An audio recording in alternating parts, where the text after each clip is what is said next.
Are you ready? My coach, Barbara H. Smith.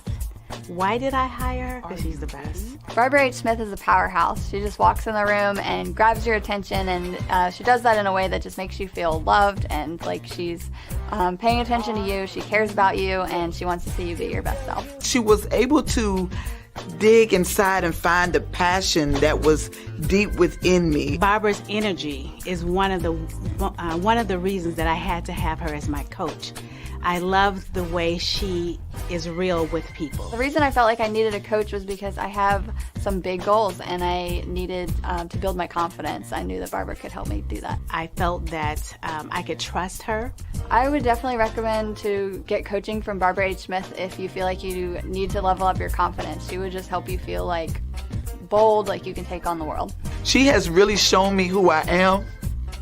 She has changed my mindset to a place that I know that I am more powerful today than I would have ever been if I had never met Barbara Smith.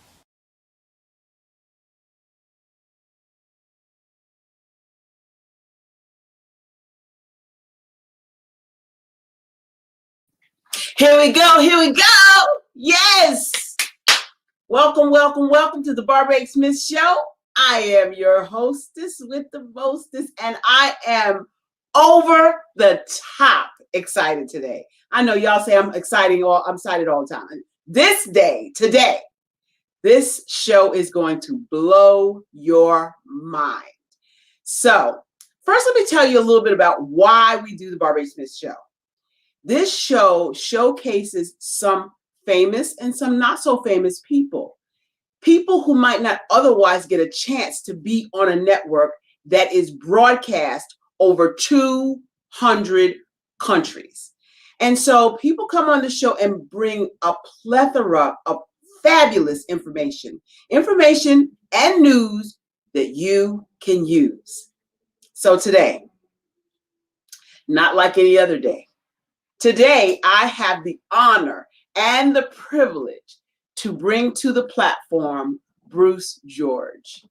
Bruce George is an author, a Tony Award winner, a social activist, a philosopher, a writer, an editor, an entrepreneur. He is the co-founder of Russell Simmons' Deaf Poetry Jam on HBO and has received multiple awards for his innovative work.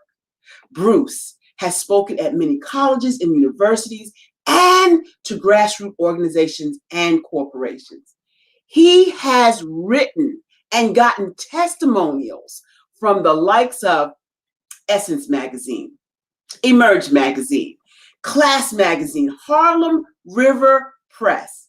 Bruce has also won a multitude of poetry and talent contests. He's won several awards, such as the Peabody Award, the Mikey Award for Russell Simmons Presents Deaf Poetry HBO, an Upscale Showcase Award, and a Trailblazer Award for his outstanding, get this, vision, production, writing, and he's a performer. He's the co-founder of the acclaimed award-winning show, Russ Simmons' Deaf Poetry Jam. Also the founder and managing editor of the Bandana Republic, an anthology of poetry and prose by gang members and their affiliates. You know what else? He's a quotologist. I love that, and we're going to talk about that today. Help me bring to the platform the genius behind Genius is Common, my buddy, Bruce George.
Peace and blessings. Peace and blessings. How are you, Barbara? Woo, I am so much better now that you on the show. I am excited to have you on the show. You are by far one of the favorite guys that have come to the show. Wow. We have had some phenomenal people on the show, let me tell you, but I got a chance to meet you during the Black Business Expo USA.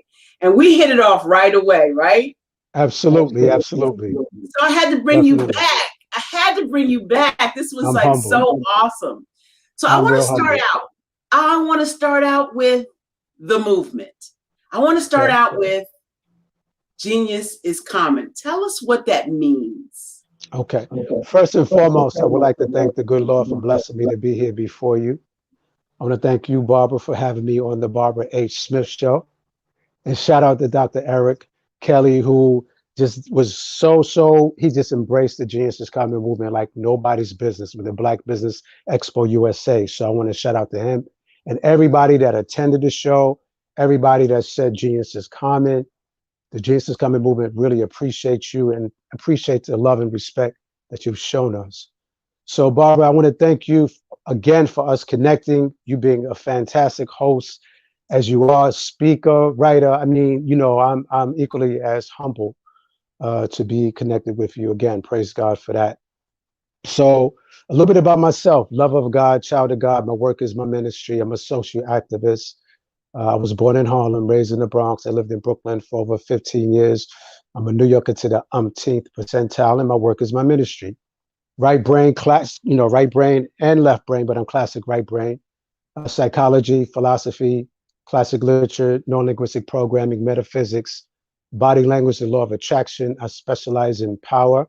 I'm a wordsmith, word engineer, and a master quotologist. And so the Genius is Common movement actually got started from one of my quotes, believe it or not, Barbara, because I would go around the country and I would ask the youth, when you hear the word genius, what image comes to mind? And they would always say Einstein or a light bulb. And every now and then I would get a Jordan, and that troubled me. And I said, you know what, let me write a quote about that. And the quote is, notwithstanding Einstein, genius is common. And then that turned into this slogan, Genius is Common, was turned into an entire movement. As we speak, we have a presence in all 50 states, 14 countries with 26 ambassadors and growing. I kid you not. We have a presence in Jamaica, Barbados, Ghana, Kenya, Dubai, Norway, Nigeria, the UK, Canada, the Bahamas. We're about to have a presence in the Dominican Republic and Panama. You're talking to the head honcho. I run everything and I own everything. I own a trademark, I own a copyright. And I'm the only Facebook group administrator because you have to keep this close to the belt. So I want to shout out Renata Brown, who's our graphics ambassador to the Genius is Common movement from Long Beach, California, who moved to Atlanta for 21 years. Now she's in Texas. She's the one that did the promo video. So I want to shout out to her. She did a fab job. Yes. And so the Genius is Common movement, Barbara, basically is the first movement to let the world know that they have been lied to in relationship to the word genius.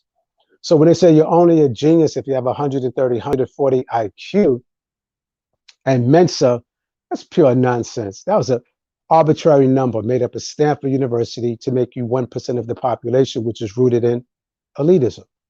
What they don't want you to know is that the true order of the word genius doesn't just apply to intellect. Even Einstein said we're all geniuses. And if you were to judge a fish by its ability to climb a tree, it would spend its whole life believing that it's stupid.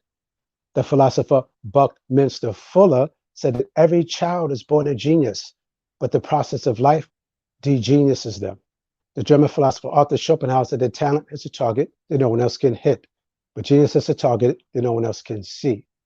So we're the first movement to let the world know that the true origin of the word genius comes from the word genie out of Northern Africa. That ancient Rome. And the genie is the guiding tutelary spirit within a person. So the genius in us is the genie in us, and the genie in us is the God in us. We've been lied to.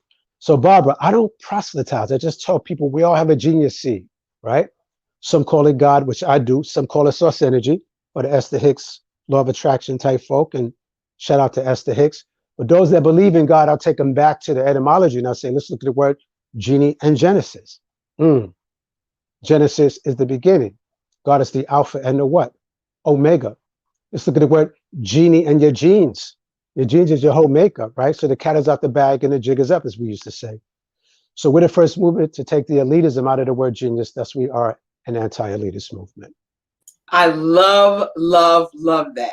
Thank you, And sir. you explained it so eloquently. So Thank you, sir. you have a bag full, plethora full, brain full of quotes, because not only do you just call yourself the quoteologist, you truly are a quoteologist. Now tell me, how did that come about, and why do you call yourself the quoteologist? Okay. I've been a quoteologist for over 40 years. So I'm dating myself. I started out quoting other people, and it was just an affinity. You know, God has this amazing sense of humor where he gives us this so-called free will to do what we want to do, but the fine print reason, so you do what I instilled in you to do, you'll never be happy and you'll never have purpose, right? You see, there's a lot more ordained ministers out of church than in church. You see somebody flipping burgers, that's an ordained minister. You see somebody cleaning the streets, that's an ordained minister. You see somebody, whatever, cleaning toilets, that's an ordained minister. And so God has blessed me to be able to be a quoteologist by having an affinity towards words and having an affinity towards keeping things extremely simple. I wrote a quote where it says, simplicity is the essence of all complexity, for in order to know the advanced, you must know the basics. So the so-called difficult is nothing but the simple, added to the simple, added to the simple. So I started quoting every time Dick and Harry, Sally, Cindy, Mindy, sages, poets, playwrights, you name it, until I came across a quote from Emerson, who was one of my mentors, by the way. Don't like his poetry. Sorry, Emerson. But anyway, Ralph talked about people that quote people. And he said they are cowards and would rather quote a saint or a sage than to say, I think. So I was like, whoa. So I just got cussed out by one of my mentors. I said, okay. So that was a marching order for me, Barbara, to start writing quotes myself. And then I started writing quotes myself. And then one thing led to the other. And here we are, thousands upon thousands of quotes in. And you know, the amount of quotes I have, the memory is staggering. And it's not because of who I am, it's because of whose I am, right? Each quote is a different sheet of music. So a lot of people are like, well, how do you remember all these quotes? It's not so much that I remember it, I envelop it, right? You know, Bill Dukes are the best. You know, the best of actors don't act, they become. Oh, right? That's so good. I appreciate that. So, you know, the best of actors don't act, they become. And so it's not about so much memorization, you know, it's about just being able to pay attention to that different sheet of music, envelop it, embrace it, because everything is energy. And you know that. Absolutely. Right? You know, Nikola Tesla said it best. If you want to find the secrets of the universe, think in terms of energy, frequency, and vibration. As the Higgs says, you attract, you know, not so much by your words, but by your vibrational countenance, right? You know, and it's been said that, you know, Van Zandt said it in Acts of Faith. She said, you attract who and what is on your ray, right? The French philosopher Pierre de Chardin said, we're not human beings having a spiritual experience, we're spiritual beings having a human experience. The late Dr. Wayne Dyer said, it's not the notes that makes the music, it's the silence in between the notes that makes the music. Because when you get rid of the silence, you have what? Noise. So, you know, it's just one of my geniuses. It's just a gift that God has given me, you know, and everybody was birthed with some form of gift from God. That's why I say your work is your ministry. And so I give thanks and praise to God for that ministry. I love him for that. That is so, so sweet. That is so good. You know, everybody has a ministry. Everybody has a purpose. Everybody has their own thing. So here's where I get, I don't know, beside myself. Let's say that. Two of me, anyway.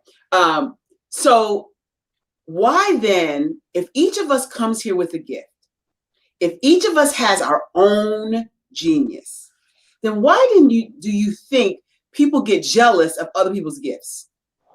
Because they're coming from a space of fear, you know, a space of lack, right? Whenever you have a lack mentality, you're going to always come from a sense of insecurity. You're going to always come from a sense of it's not enough, right? I'm not enough, right? There's not enough and I'm not enough. And so the jealousy or the green-eyed bandit, I think Shakespeare is the one that said that. You know, the green-eyed bandit basically comes from the fact that people look too little of themselves, right? And if they were to look more into themselves and realize that they were perfect. You see the thing, Barbara, what the negative forces in the world don't want you to know is that we're perfect. Yeah. Yeah. Say that again. That's a big secret that a lot of people don't realize. You know, oh, we're not perfect. What are you talking about? You know, we have flaws. Nah, not at all.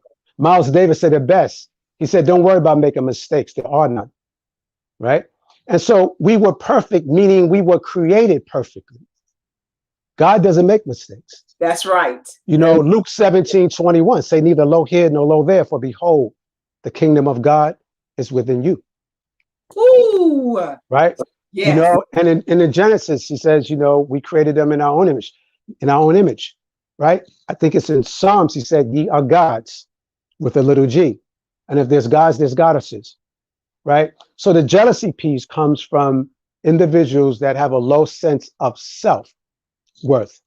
And so what they do is they project that onto others. That sense of lack, that sense of insecurity, right? That sense of someone's going to take something or someone away from me, right? Not realizing that in the world, there's nothing but abundance. Oh, say it again, say it again. Nothing but abundance. There's nothing but abundance. So why do we have so many people in them? Well, I already asked that question. You already answered it. So the self-esteem is low. Right. So they walk around with lack. And it's the mentality. It's the mentality. You see that the universe is one where it acts in kind. If you have a low vibration and you operate out of fear, like is drawn to like. It's in chemistry, not in human relationships. Like is drawn to like, right? Opposites don't attract, rather. Opposites don't attract. That's in chemistry, not in human relationships. In human relationships, like is drawn to like. And it's the same thing with energy. Right? You look at quantum physics. You have the wave and the particle, right? Mm-hmm. Well, the wave dictates the particle, right? Well, you and I know as believers that the wave is the what? Spirit. It's the spirit that dictates the particle. So our spirit dictates everything around us. That's why Esther Hicks says that we are all co-creators, right? So every last one of us are co-creators. So if you can't create it here, though, we create it in our spirit, but we also create it in our minds, right? In our minds, because that's the battleground. So when you talk about metaphysics, right? So if I were to ask a person to take their hand and move something, that hand would move that pen. So I would say to them, well, what moves your hand? They'll say their mind. Well, what moves your mind? They'll say their spirit or their brain. And that's going back and back and back and back and back. So it goes right back to the wave dictating the particle. And so it's just one of those things where it's like people have to realize that energy is everything and everything is energy. I love that. There's nothing solid. You know, that's illusory. Yes. You know, it's protons, neutrons, you know, you have and you have the space in between that. Right? But it's the same thing with silence. You take silence away from the notes, you have noise, right? That's what makes the music. It's the silence in between the notes that makes the music, like Dr. Wayne Dyer said, right? And so it just comes from a sense of lack, you know, and that's why a major Buddhist principle says all suffering comes from inappropriate attachment to a person, to a place, or to a thing. That's right. Absolutely. Good questions as usual. I love your questions. I lost you. I can't hear you now. Oh, that's because now I can hear you. Now I can hear you. That's because I turned my mic off. I don't know. I told you. Okay. That's okay. So here's a question. So we know based on just your conversation in the first 5 minutes that you have so many quotes. You've got to have some way to keep your mind fresh, to keep those quotes coming, to remember and to remind yourself of where they fit and how they fit. Right. You and I talked offline some about being an herbologist. What does that mean, and how do you keep yourself vibrant and fresh? Right. Well, I'm not a herbologist, but I take about 14, 15 herbs every single day. I take I guess the strongest form of ginkgo biloba. And ginkgo biloba, what it does is it oxygenates the brain, right? And so what I do is I take a lot of different herbs that will help oxygenate the brain. The spices, the hot spices, red clover, what it does is it opens up the blood vessels. So red clover is a herb that basically is like a train where other herbs can jump on that train and they can get dispersed throughout the body, right? So I take a lot of different herbs, spices, and botanicals, a lot of them that will help with memory and help oxygenate the brain and things of that nature. I pray, I meditate, I fast. I basically eat one time a day. Is basically I eat once a day. And so meditation and prayer, what it does is it calms the monkey mind, as the Buddhists would say, right? Instead of your mind jumping all around. So meditation aids with memory. Fasting aids with memory. Prayer aids with memory, which prayer is a form of fasting. And so the mere fact that I don't smoke or drink, nothing, right? And I'm just really I don't get as much rest as I should. I stand accused of that. But I eat pretty much properly. I don't eat pork. I don't eat beef. I'm not a vegan or anything like that. I eat regularly chicken, turkey, seafood or whatever. So, and then I'm constantly in study. So Right. that neuroplasticity comes into place. Neuroplasticity is where you have these connections, these brain connections, where it aids you with your memory, right? Because when you have these dendrites that are connecting, then that aids with memory. So Yes. it's a combination, Barbara, of a whole lot of different things. And then repetition plays a big part of it as well. I have cue cards. So what I'll do is I'll study the cue cards, and that will help.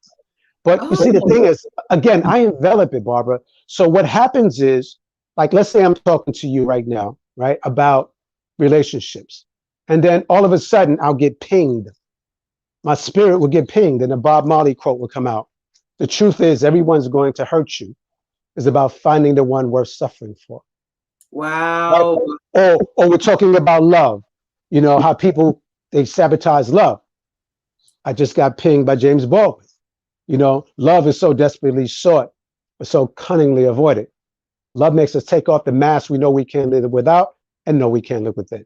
So what happens, Barbara, you reach a certain level, right, where your spirit will ping you, right, to let you know, take me, call on me now. I love it. And so you don't even have to memorize it. You don't have to memorize. You just listen, you just answer it. And again, each quote is a different sheet of music. I need to get that ping going on. I need that. I need that part. But listen, hear me out though. I want you to understand this fact. Everybody is built differently. We're like snowflakes. There are people that can take all of the Fred Astaire, you name it. They could take all of the Fred Astaire classes in the world and would not be able to dance. Right. Ever. Not be able to dance. The reason why is because one's culture plus experience equals one's frame of reference. Say it again, slower. One's culture plus experience equals one's frame of reference.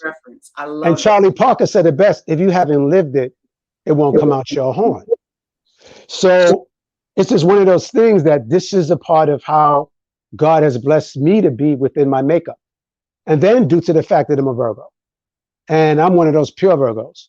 So we are ruled by what? Mercury. Mercury is the planet that deals with words and communication, right? And then Virgo's a perfectionist as well. So it's one of those things. It's just a combination of all of the above. That is so magnificent that you are able to get what you need right when you need it to talk a conversation. It is really just magnificent. Amen. I want to go now to talk some about the Bandana Republic. Okay, sounds good.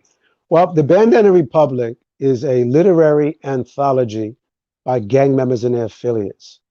It's poetry, prose, short stories, and quotes and interviews from gang members, gang leaders, and those affiliated. Jim Brown wrote the foreword to it and said it's one of the most best well-researched books he's ever read. It's poetry, prose, short stories, and quotes, and interviews from gang members, gang leaders, and those affiliated. It's never been done before. Never been done before. When you talk about gang literature, Barbara, normally it's biographical, or if it's autobiographical, it's usually, or if it's an anthology, it's usually about one gang, right? You would be hard pressed to find an anthology that has multiple gangs under one umbrella. You're not going to find it.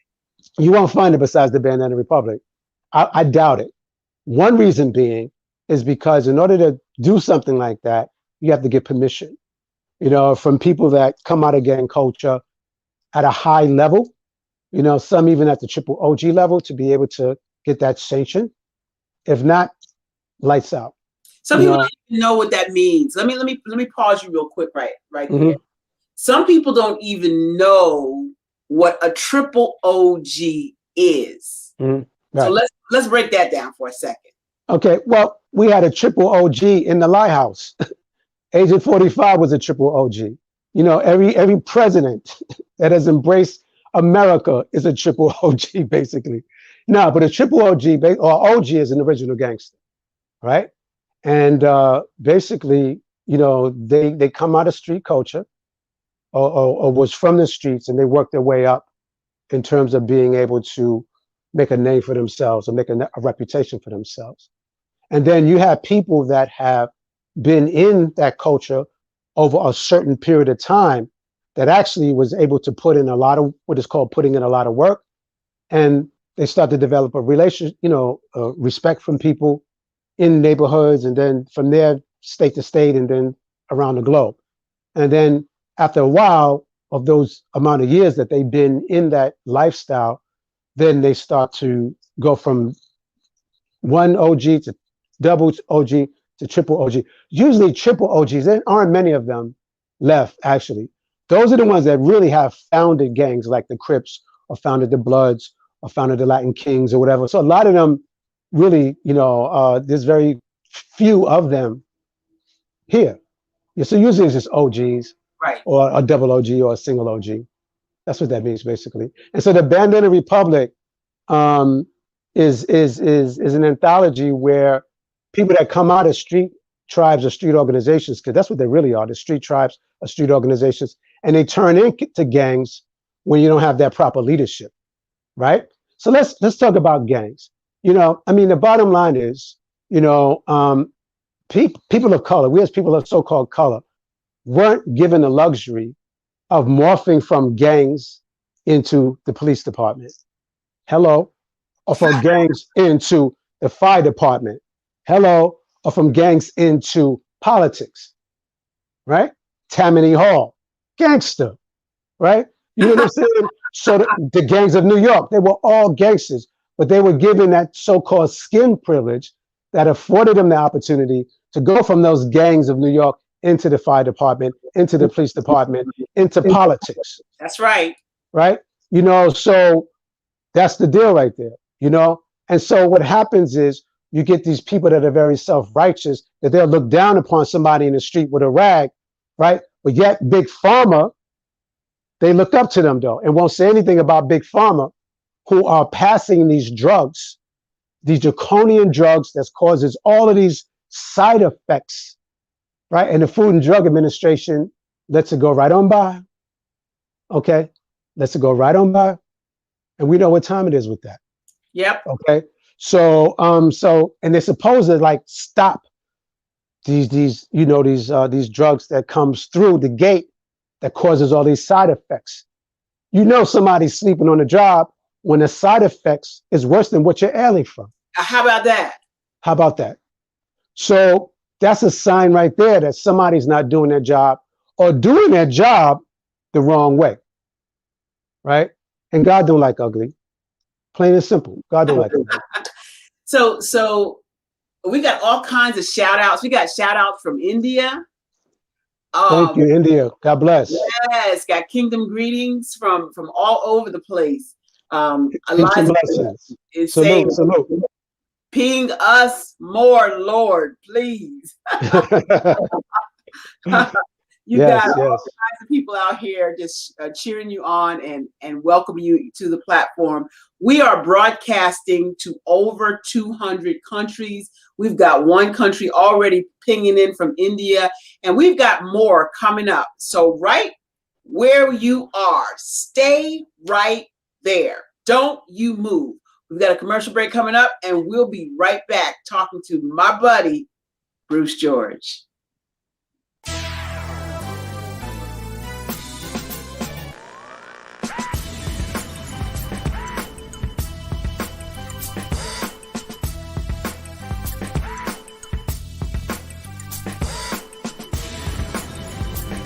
You are watching The View from Hampton U, exploring Hampton University's rich history, the past, present, and promising future.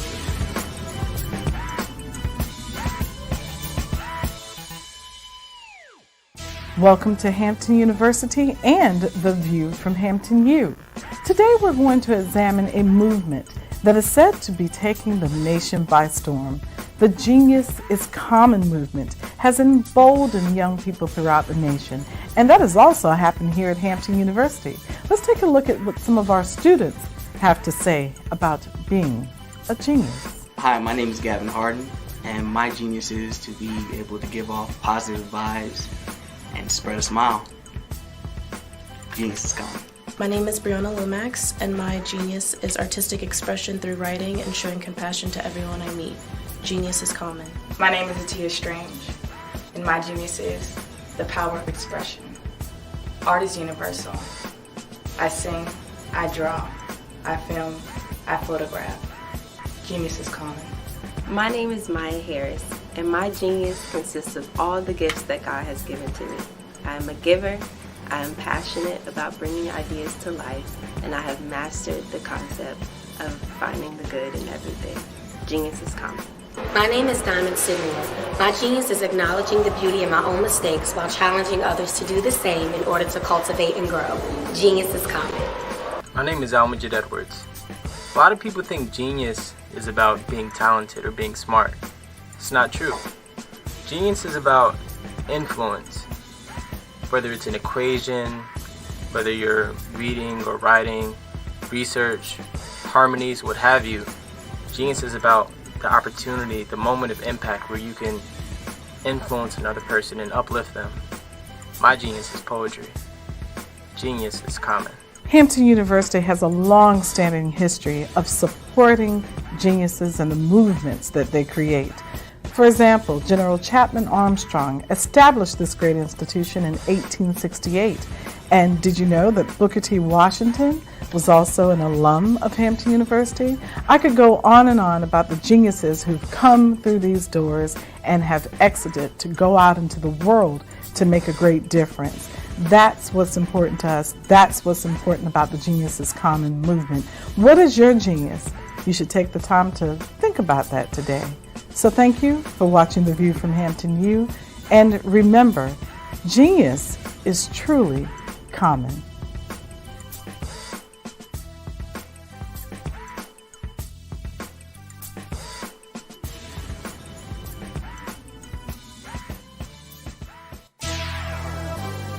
Join us next week for another exciting episode of The View from Hampton U.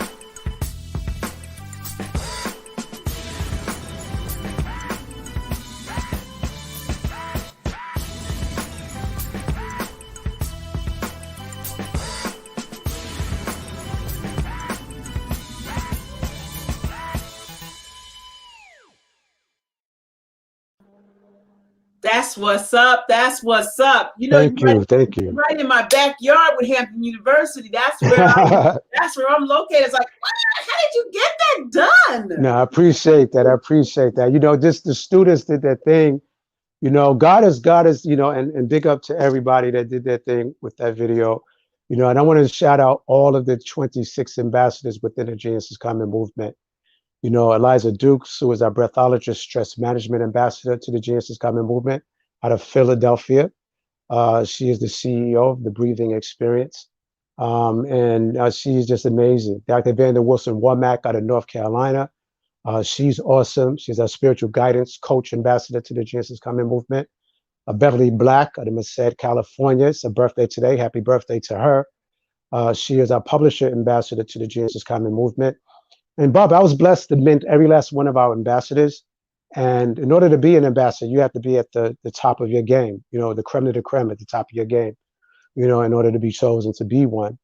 And the Genius is Common movement, I mean, we're about to break mainstream any day, hour, a month now, like Black Lives Matter and the Me Too movements, respectively. We are a celebrity magnet. So far, we have over 71 celebrities that did Genius is Common videos.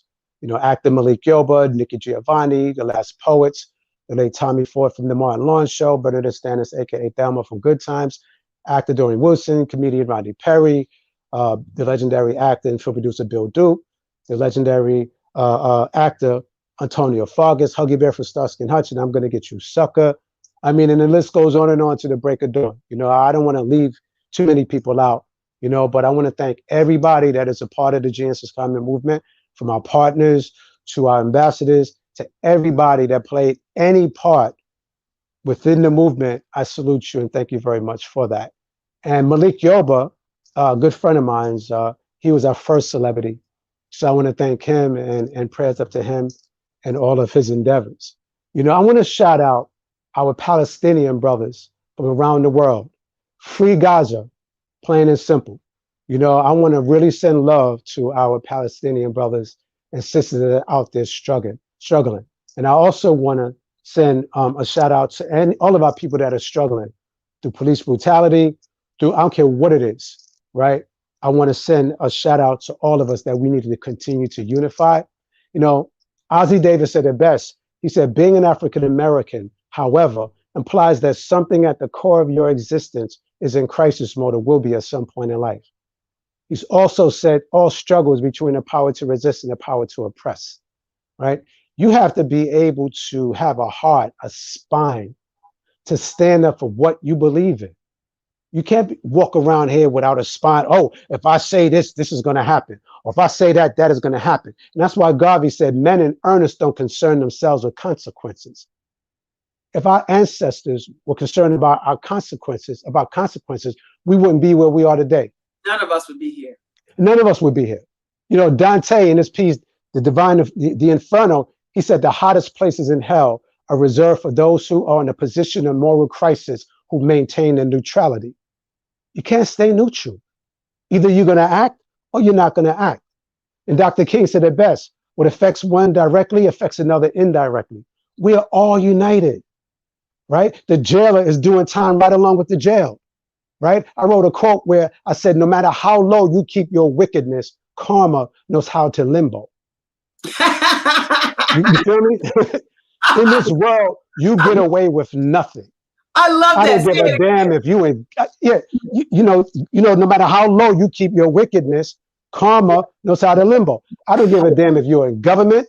I don't care if you're cheating, if you have a cheating heart, if you're in a relationship and you're a cheater. Whatever goes around comes around. It's the law of compensation. It comes right back. It comes right back to you. And get a load of this.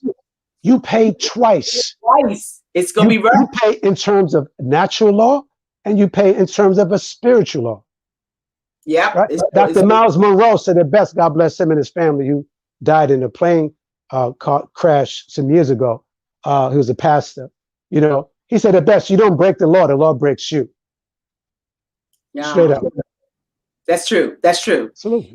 I love the fact that you shouted out everybody. That shows, as a leader, we have to give flowers to the people who help us, because we don't, in and of ourselves, do anything by ourselves. That's right.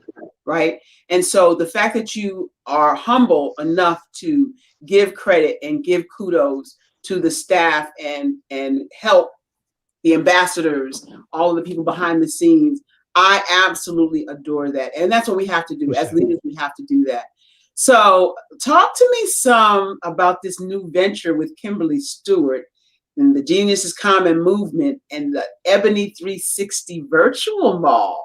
I thought you would never ask. First of all, shout out to Kimberly Stewart of Ebony 360.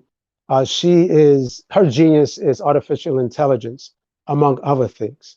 And she's an amazing, amazing soul of a person.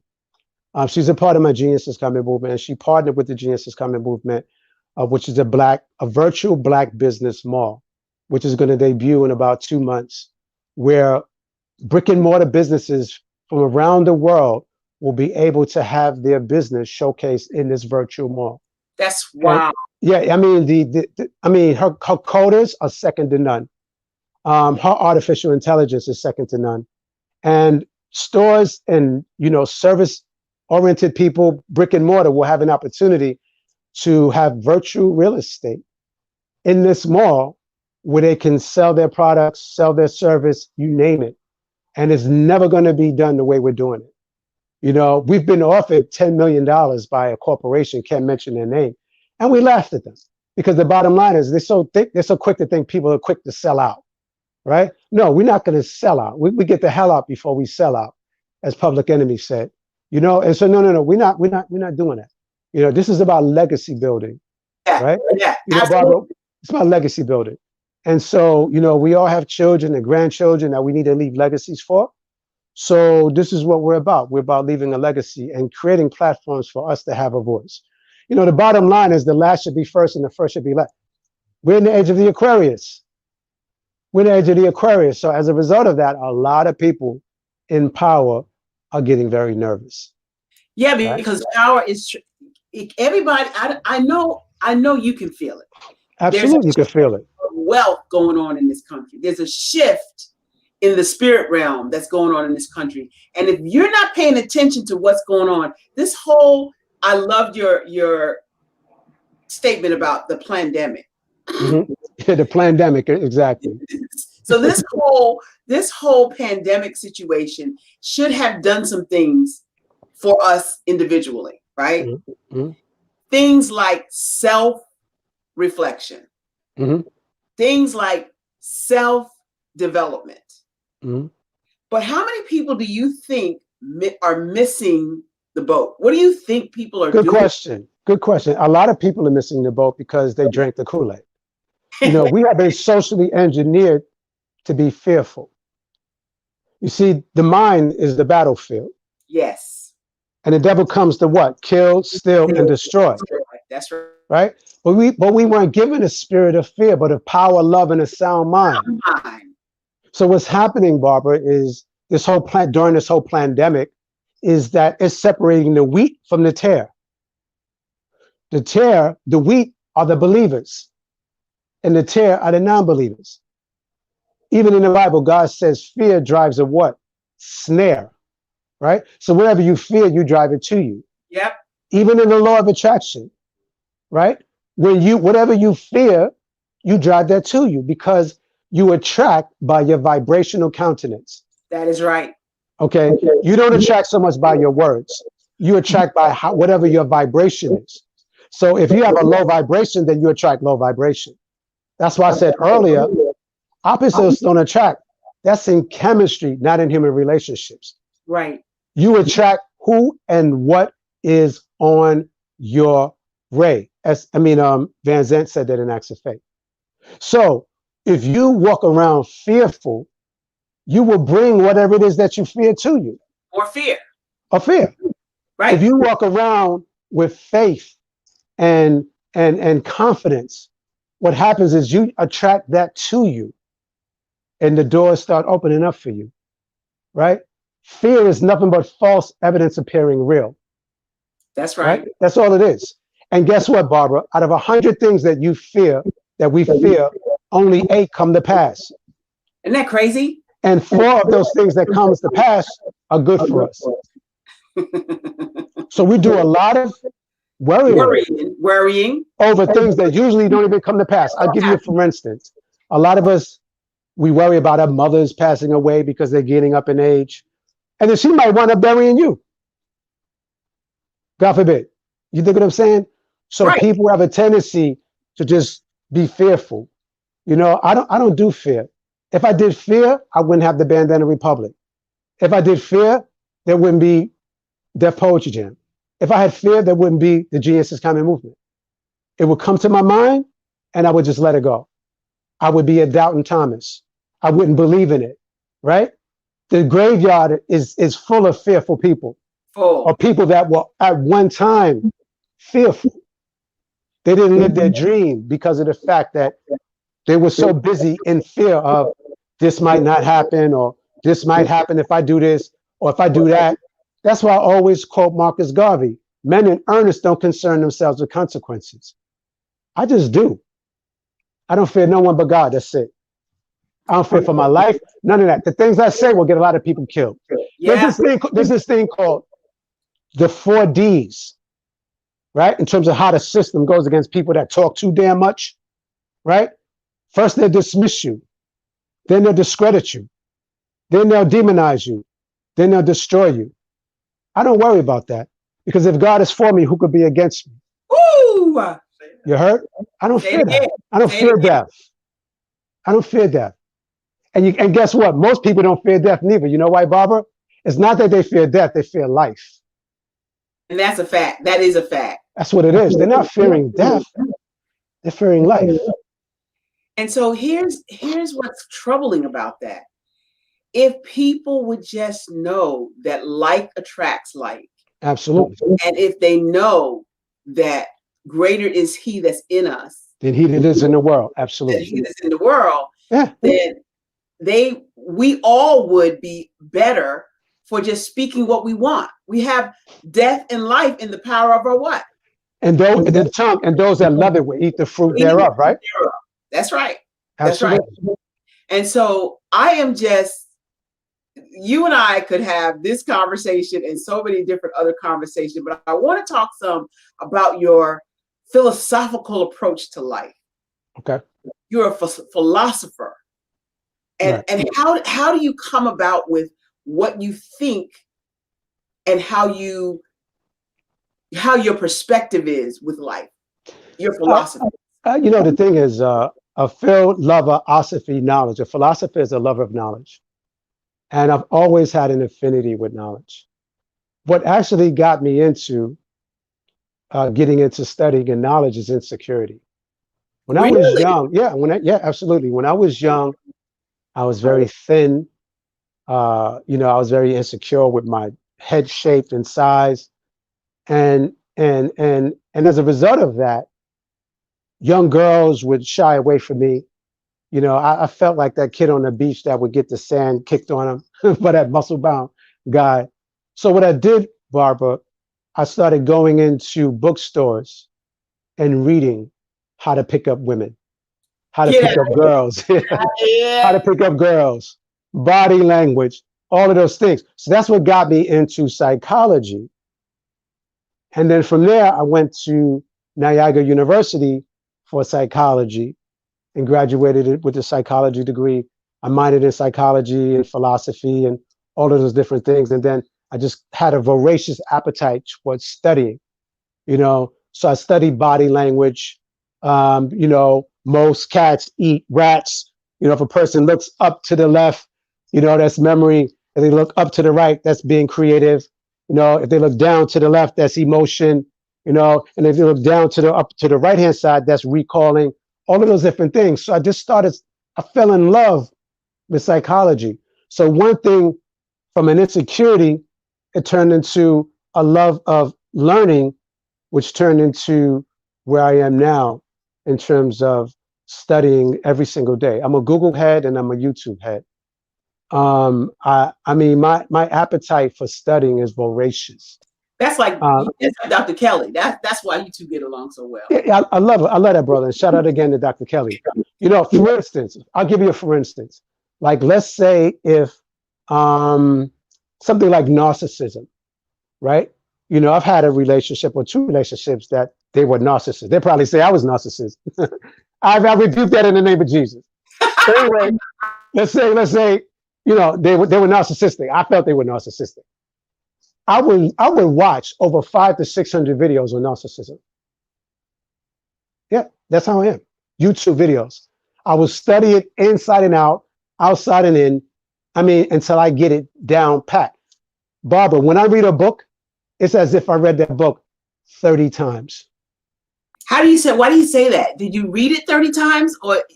I read extremely slow on purpose. Okay. I read extremely slow because I want to know every single detail of that book. I want to know every letter. I want to know every word. I want to know every phrase. I want to know every context. And I won't go past it until I get it down pat. So I will read that same page over 5 and 6 and 7 and 8 and 9 and 10 and 20 times over. So when I finish reading a book, it's as if I read that book 20 or 30 times. And I thought that was just me, but it wasn't because I was trying to get it over and over. It was because my reading comprehension at one time was not as great. So I would have to. That was not, see, the difference is you were trying to read it over and over and over. I actually had to because my reading comprehension was so poor at one time. Now I'm faster and I read more books, but it took a long time, Bruce. Now I feel you, but you just have to stick with it and stay with it. You really have to stick with it and stay with it. And and like I told you, I wrote a quote where it says, "Simplicity is the essence of all complexity. For in order to know the advanced, you must know the basics." So the difficult is nothing but the simple added to the simple, which is added to the simple. That's all it is. I love that. There's no such thing as anything being difficult. I want to ask you one of these questions that's near and dear to my heart, but it's just a hard question. And that is, why do you think we as a people have a hard time supporting each other monetarily at times? Because we've been socially engineered to be the way we are. We've been socially engineered to hate each other. We've been socially engineered to believe or think that white ice is better than black ice, right? And so, realize that all of the struggles that we've gone through, right? Everything that we've gone through, it was designed for us to go through what we're going through. They came at us biologically, psychologically, socially, chemically, social politically, interpersonally, every way you can imagine. The so-called powers that be have come at people in struggle. They came at us through the arts, right? We were never given the luxury of art for the sake of art. For us, art has always been an indispensable tool of revolutionary struggle, as the Black Panther Party stated. Yeah. Dr. Sonia Sanchez, shout out to her, said the best. She said, all art is political. All art is political, right? So we were never given the luxury of art for the sake of art. For us, we used art as a form of self-determination. Yes, we did. We still do. We still do to this very day. You're right. We still do to this very day, right? Yep. Let me say this to you. The artist or writer or poet is the most dangerous person on the planet. Why do you say that? Because the writer, artist, or poet is the cajoler of history. They are the flamethrower. They are the truth bearers. Arts and sciences should really be called sciences and sciences because they killed the arts. Why did they kill the arts? Because the artist has always been a threat to the system. That's why when Napoleon came to power, the first thing he said was, kill all the poets. Yep, that's what he said. Kill all the poets. Why did he say kill all the poets? Because the poet are the thinkers, right? The poets are the thinkers. That's it right there. Voltaire said it best. He said, knowledge is the spark between two swords. Yeah. In the Bible, God says iron sharpens iron in the Bible, right? Yeah, that's right. So what you and I are doing right now, we're sharpening iron. Knowledge is the spark between two what? Two swords. I love that. That's exactly why, in my opinion. And I appreciate that. I want you to, we're going to leave on a positive note. We want to talk a little bit more about where you see the Genius is Common movement. I have to first shout out to the children in the videos. because Amen. our youth and our youth are our now. I don't like to say Now, that's right. they're not our future, they're our now. And so I want to shout out to all of them. I also want to let you know that I heard of Genius is Common movement from my youngest son some years ago. Yeah. So the youth in this country send my love to him. Send my love. Youth in this, I will do that. Youth in this country are on the move. And so how can we, older people, embrace the youth and vice versa? That's my last and final question for you. The way you do it is through love.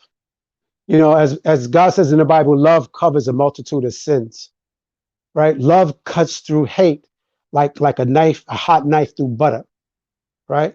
Love covers a multitude of sins. So we need to embrace our youth and stop being afraid of them. You know, Paul Mooney, God bless him, who passed away, who transitioned not too long ago. He said it best. He said, the audience is like wolves. They can sense it.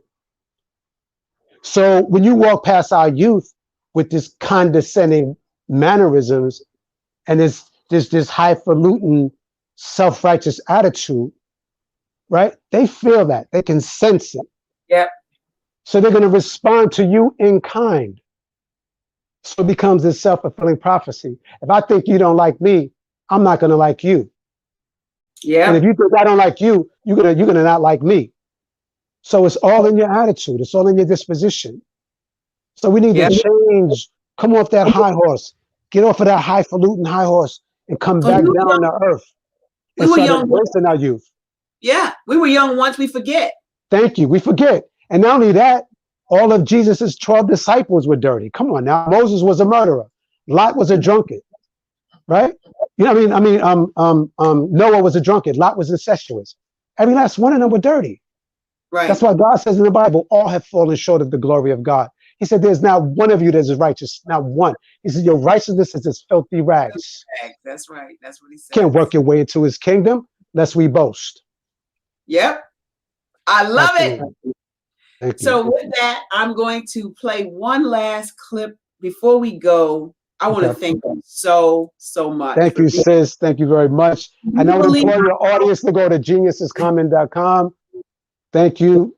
The Barbara H. Smith Show. Thank you very much for having me and everybody that tuned in, even in the archives. If you don't just tune into the archives, we thank you for tuning in. And to God be the glory, and the struggle continues. I love it. I thank you so much. We're going to be in touch. I've got some information I want to share with you, and I know you have some information you want to share with me. Absolutely. Genius is Common movement. I want to just thank you again for being a part of the Black Business Network, as well as the Barbara H. Smith Show, IBM TV, and Mark Lee behind the scenes, Dr. Eric Kelly, all of the folks that do anything with the show, Kimberly McLean, anybody that does anything with the show. I really appreciate you. You are here. Be heard, get noticed. We have something coming up right after the show. At 9:15, I do a masterclass teaching you how to use your communication skills. Not just about talking. It's not just about listening. It's body language too. It's called Unleash the Speaker Within. 9:15. You can get there. It's very, very simple. bit.ly/capital BHS lowercase all masterclass. That's bit.ly/BHS lowercase masterclass. Come right in at 9:15. We will get started and you will have fun learning how to present yourself, learning how to speak, talk, learning how to communicate and get people to listen to you, engage with you, and get your audience to do what you need them to do. So thank you so much. We're going to play out Genius is Common video, and we're going to be out of here. Thank you so much, Bruce. God bless you. God bless you. Peace and blessings. My name is Malik. We're good. My name is Malik Yoba. I'm here with a friendly little reminder. It's amazing how many people I talk to on a regular basis that say all kinds of crazy negative things about themselves. They often think that It's the other person, the other guy, the other girl, man or woman that is more capable, that has more ability, that's smarter, more talented. The thing so many people don't realize is we got a little secret. If we tell ourselves that we're great, if we focus on the things we really want that exceed our current circumstance and stay true to that no matter what, you'll understand genius.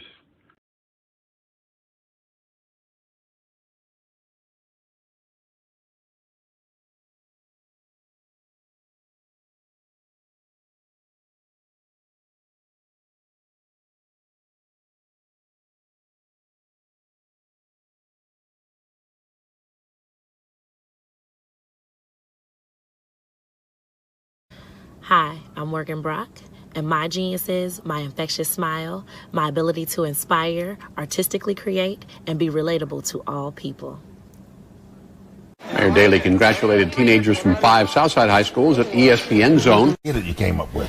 Well, the idea that I came up with was the soap pocket washcloth, and the company is actually the manufacturer because we do make the washcloths ourselves. So how it works is basically it's supposed to eliminate your bar soap blues, or so we like to call it, because you know you have soap scum build up in the showers, and you have the soap slipping and falling while you're trying to bathe, and you have those really small pieces that you see lying around that you just really can't use, so it's like money being wasted. Was there a camera in my shower last night? Oh my gosh. Well, the invention is, here's the bar soap. Let's see if you can lift it up so that okay. So right here, look at that. It's the soap pocket, and you simply place your soap inside of the soap pocket, and that solves all of your problems. Okay, that's awesome. A simple idea that comes along, and then all of a sudden everybody goes, "Why not think of that?" This is a. Wasn't it just last week that your dad asked you your reason for walking down that aisle with me, and you said, "For the exercise." My genius is not just about me, but more so my ability to create a positive experience for everyone around me.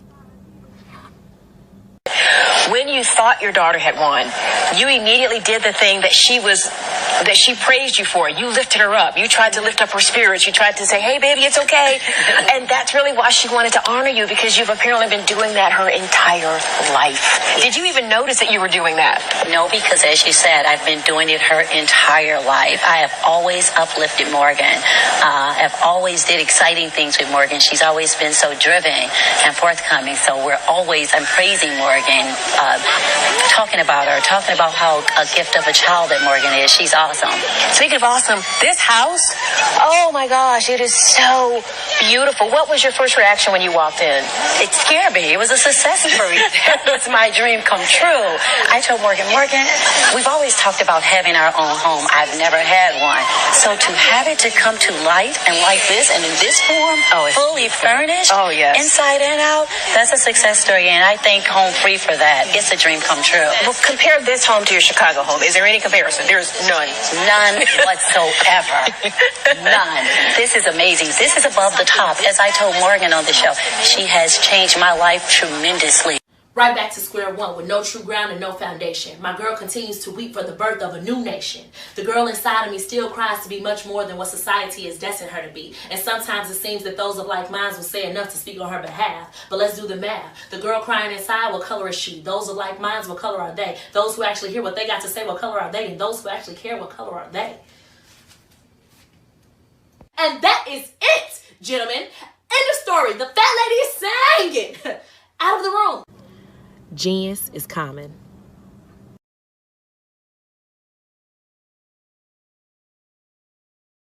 Hi, I'm Barbara H. Smith, known as the Masterful Presenter. If you could figure out a universal language, personality code that connects with potential client, how powerful would that be? I empower people to communicate better what they do, what they have, and what they bring to the table. People love to buy. I don't need you to sell it to me. I come in there with an intention, and that's what you're going to do going forward. You're going to go into networking events with intention.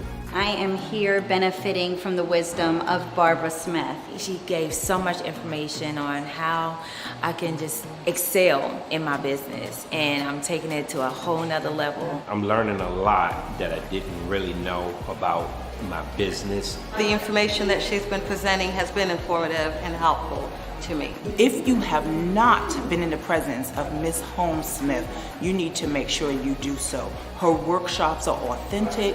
She comes with such training, and she just graces you with her presence, and she allows you to feel the experience like none other before.